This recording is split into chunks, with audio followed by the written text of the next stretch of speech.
Hey, good morning, church. Hope you guys are having a great morning so far.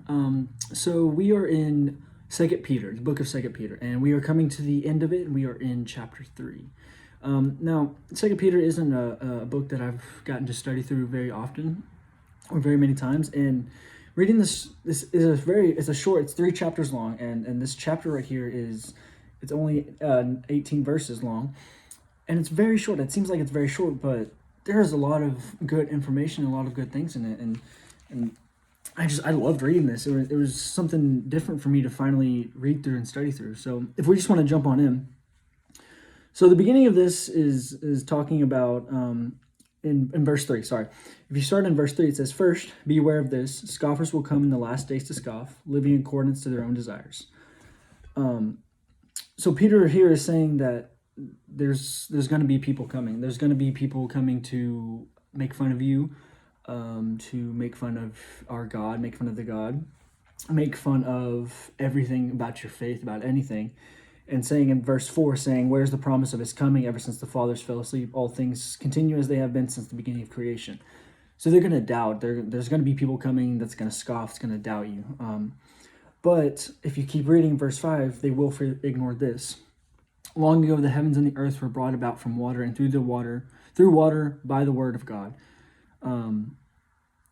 So it right there is saying that's creation right there. That's God speaking everything into existence, which is amazing. Like, that's crazy to even think about.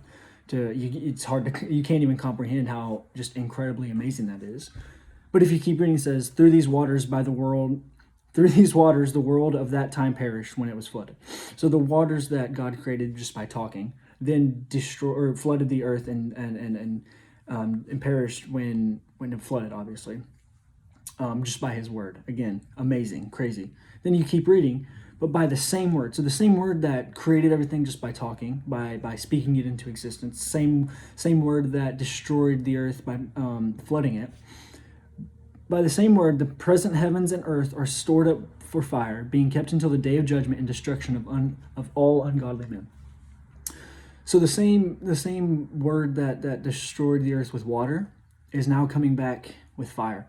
And now, personally, fire seems a whole lot worse than water. Water seems bad, but fire seems so much worse. So these ungodly people, these people that are coming to make fun of you and everything for having faith, and for believing in God, they're ignoring, like it says, they willfully ignore this, that the God who made everything destroyed everything with water once, and now is getting ready to destroy it with fire.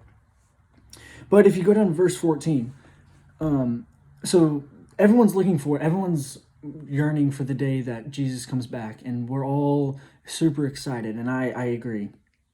But in verse 14 says, "Therefore, dear friends, while you wait for these things, make every effort to be found at peace with Him without spot or blemish." So we don't just need to be looking forward to God coming back, because trust me, I'm super excited for it too. But we don't need to just be looking for the future and waiting and sitting around and waiting. We have a job to do. We go and make disciples of all nations. We have a job to do. Therefore, not just make disciples, but we need to fix the relationship. We need to strive for perfection. So it's not just sitting around waiting for stuff to happen. We need to be proactive. We need to read the Bible, spread the gospel, and do what God has told us to do. So hope you guys have a good rest of your day. God bless.